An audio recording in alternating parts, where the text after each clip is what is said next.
Hello everyone and welcome back to the channel. So recently I unlocked my 20th platinum so far on my PlayStation journey, playing Ratchet & Clank Rift Apart. Go check out my most recent video if you haven't already. Anyway, so with my 20th platinum unlocked, I decided to, just like my very first 10 platinums, which I ranked in a previous video that I released a couple of months ago. Go check that out if you want to see my first 10 platinums. But so I thought for my next 10 platinums, I would also rank them as well. So very similar to the first video with the ranking, this is how it's going to work. So obviously I'm going to be ranking the games by the platinum experience. So for example, some games might be the better game, but just the platinum experience wasn't as good for me. That's not to say that the gameplay or story won't factor into this ranking, as after all they still are technically a part of the platinum experience. But for example, a game may have the best gameplay and story ever, but there's a really super grindy trophy that just absolutely sucked. That would bring it down a notch. Also, another point that I will be factoring into this ranking is because I not only go for the platinum, but I also go for the 100%, so the DLC as well, that will come into play as well. And for a few of these games, the DLC kind of does lower their ranking quite a bit, unfortunately. And the final thing to remember is that this is just my list. If you preferred one platinum over another, let me know down in the comments below. This is just what I personally thought.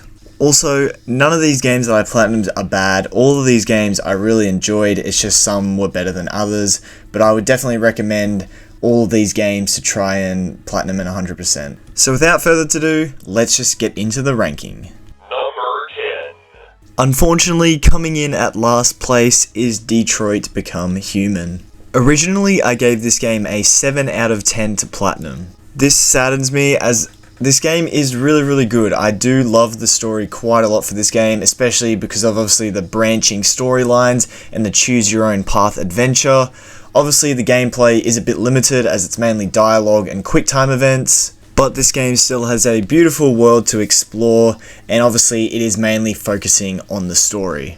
Honestly, the main and only reason why this game is last on this ranking is because the multiple playthroughs that you have to do in order to get the platinum. Unfortunately, you cannot skip cutscenes in this game, so that's why you have to sit through all of those again. You have to do all the dialogue, all the quick time events again, and by the end it just is a bit of a grind, having to kind of redo everything. Even though technically it's a different ending, you still have to go through a lot of the same journey to get there. But by the end, I was just done with this game and happy to get my platinum and get out.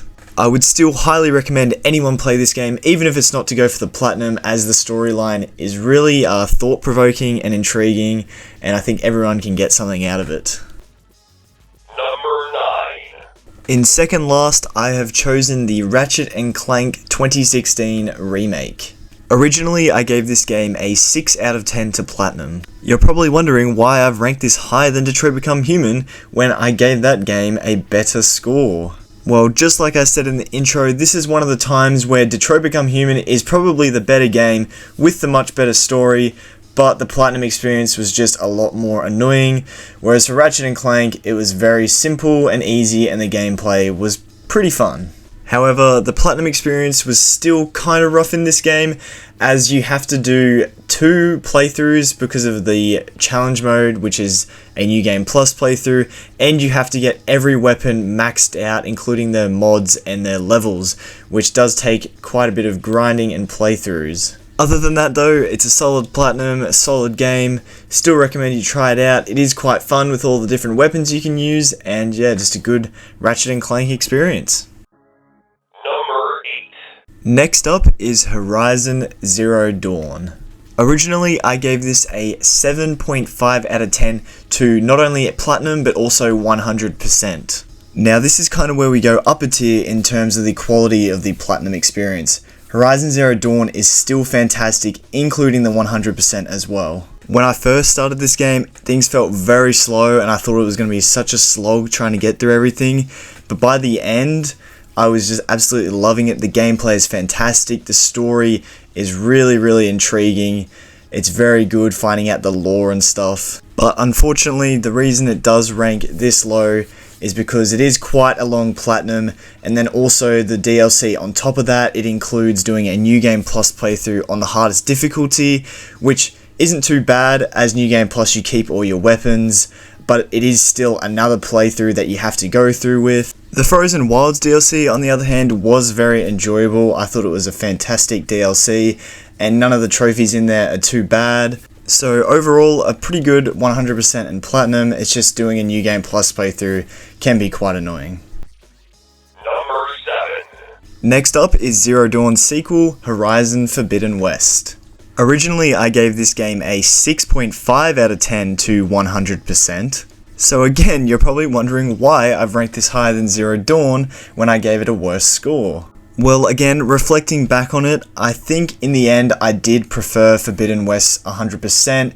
The gameplay is much improved. Obviously the visuals are way better as well, with it being a PS5 game. But to be fair, I would say that I think I preferred Zero Dawn's story, and same with the DLC as well. I thought Frozen Wilds was a lot better than Burning Shores. And even the New Game Plus in Zero Dawn was better, because in Horizon Forbidden West, you have to do not only a New Game Plus playthrough on the hardest difficulty, but you also have to unlock all these separate vanity items using champion tokens, which you get from completing missions and stuff in New Game Plus, and you have to complete quite a few just to get this done. So it adds even more time on than what Zero Dawn's New Game Plus was. So after hearing all that, you're probably still thinking it's quite weird that I've placed this above Zero Dawn. But I think just purely from the gameplay improvements and visual improvements, it just made this game a lot smoother to get through, and I just enjoyed actually playing the game a lot more. Honestly, in reality, these two games are probably tied, and I would just recommend you play both and get the platinum in both. Number 6. Next up, The Last of Us Part 2. Originally, I gave this game a 9 out of 10 to 100%. Well, everyone's favourite story, The Last of Us Part 2. So my hot take is that I actually did enjoy the story for this game. I know, please don't hate me for it, but I actually did like it. Also, the gameplay is absolutely fantastic in this game. They really did improve on it from part 1. The visuals are outstanding, some of the best graphics I've ever seen in a video game, and overall a fantastic experience. In terms of trophies, there aren't actually too many, and most of them involve miscellaneous trophies or collectibles. That would probably be the main downside to this game, as I played through with a guide the whole time, making sure I didn't miss any collectibles so I could get it all done on one playthrough. And then the only other downside is with the 100% DLC, you have to do a New Game Plus playthrough on the hardest difficulty with permadeath, which means that as soon as you die, you've got to restart. Luckily, you can do it per chapter, so you don't have to waste too much time. But still wasting at least 30 minutes of time. However, you can cheese this, as you can, in accessibility options, you can turn on the option to be invisible while prone unlimited, which means while you're prone, enemies will pretty much never see you, so you can just sneak past every single encounter, which kind of ruins the experience of the game, but I just wanted to get it done at that point because I couldn't be bothered doing another playthrough on that hardest difficulty. But overall, still a great game. If you've played number 1, you have to play number 2, and if you want that challenge without cheesing it, go for it and let me know how you go. Number 5. Halfway through, and this time it is Star Wars Jedi Fallen Order. Originally, I gave this game a 9 out of 10 to Platinum. This top 5 is where we kind of go into another higher tier, because every game from now on, there's not really many things wrong about them. So in terms of Fallen Order, it is indeed a really good game. The gameplay, especially the combat, is very fun. People compare it to a Soulsborne, and also the other aspects like the Force abilities are really good as well. And of course, the story is very, very good. Especially if you're into Star Wars, you'll definitely love this game's story. The exploration as well in this game is fantastic. It's like a Metroidvania game, so you have to unlock certain abilities before you can go back and find new areas. But that made exploring very, very fun. The only downside to this game is this map. This map is horrendous, it's gross, and trying to find all the collectibles using that map absolutely sucked, and that is probably the only thing letting this platinum down. Other than that, a perfectly fine and very fun platinum experience. Number 4.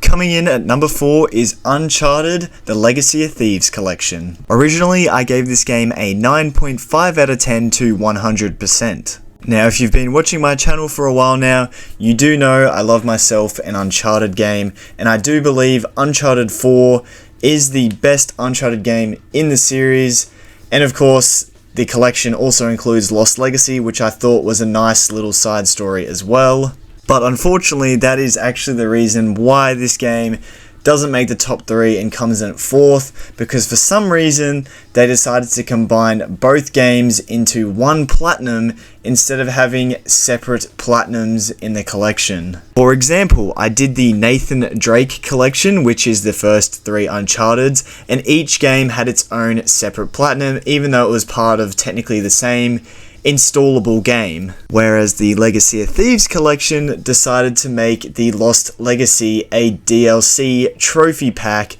but in order to get the platinum, you actually have to get all the trophies in Lost Legacy anyway, so technically it's part of the platinum journey. You still have to play that game to get the platinum, but you only get 1 platinum. Very, very stupid, but other than that, still a fantastic game, both of them, and I'd highly recommend you play them. I haven't got much to say about them. They're just Uncharted games, I just love them. Could have been number 1 if they had just made 2 platinums instead of combining them. Number 3. Moving into the top 3, we have The Last of Us Part 1. Originally, I gave this game a 10 out of 10 to platinum. I do have to admit that the story in this game is far superior to the story in Part 2, and is also honestly one of the best stories in video game history. Now, even though it is a remake, so the gameplay is much better than what it was in the original, I still think the Part 2 gameplay was better than Part 1. But with that being said, there is no annoying 100% DLC trophies to have to complete in Part 1. You don't have to play it on any of the hardest difficulties, you don't have to do a New Game Plus playthrough. It's just purely one playthrough of the main story, and then they have the Left Behind DLC as well, which is included in the Platinum this time around, whereas in the original it was extra DLC. The only real downside again is the collectibles. I did have a guide open whilst going for them, so I didn't miss any, but unfortunately that's just part of the process in trophy hunting when playing a linear game like The Last of Us. Overall though, I think the positives in this game completely outweigh the negatives and just make it an amazing platinum experience. Number 2. In at second place, I have Star Wars Jedi Survivor. Originally, I also gave this game a 10 out of 10 for the platinum. Honestly, this is pretty much just Fallen Order, but better. The overall gameplay has been improved out of sight. This includes the parkour, the puzzles, and then also the combat as well is actually kind of slightly different. Like, it's still got the Souls-like aspect, but they make you a lot more overpowered, especially as you near towards the end of the game. The side quests and collectibles in this game are really, really good as well. They're lots of fun. Nothing ever feels like a waste of time. And the collectibles actually have some worth, as the customization in this game is fantastic. And they also fixed that goddamn stupid map, so it's a lot easier to find your way around the areas now too. And overall, the story, I would say, is better than Fallen Order. The twists and turns in this game are pretty unexpected, but they're really good. And all in all, there weren't too many bad trophies, so I thought it was a perfect platinum experience. In at number 1, my favorite platinum of my last 10 is in fact my most recent one, Ratchet & Clank Rift Apart. So, of course, originally I gave this game a 10 out of 10 for the platinum. Honestly, this could be maybe a bit of recency bias, as it's the most recent game that I have platinumed, but while I was playing it and afterwards, just thinking about it, I honestly couldn't have thought of anything that was wrong with this platinum experience. There aren't any hard or annoying or grindy trophies. They're all fairly simple and explanatory. The storyline is really good, the gameplay is really fun, everything about this game is just really good. Unlike in the PS4 remake that was at the start of the list, this game you don't have to do a New Game Plus challenge mode. It's completely optional, you don't get any trophies from doing it, so that minuses out a second playthrough as well. And like the title of that video says, I do believe this is one of the most underrated PS5 Platinums. Maybe I just haven't really heard people talk about it a lot or seen many Platinum videos on it already. But yeah, this game, it just seems underrated to me. Not many people talk about it, and there's just nothing to complain about with this game. It's just a really fun game. Heck, even the storyline in this game is really good. For a kid's game, the story is pretty in-depth and has some really great moments. And all of the characters are fantastic, none of them are bad, they've all got their own quirks about them and they all work so well together. So if you haven't already, I would highly recommend that you play and platinum this game. I promise it will not disappoint. So, there you have it. That is my ranking for my most recent 10 Platinum games. Let me know down in the comments below what game you're platinuming right now and what you think you would rank it on this list. Thank you all so much for watching, especially if you've made it to this point. Make sure to like and subscribe if you haven't already. And I'll see all of you in the next video when I cover the Platinum for Spider-Man 2. At the time of recording, it's about 2 days away. I'm very excited for it to come out and I can't wait to play it. So as soon as that game comes out, I'm going to be playing it as much as I can and get that video out as soon as possible. See you all then.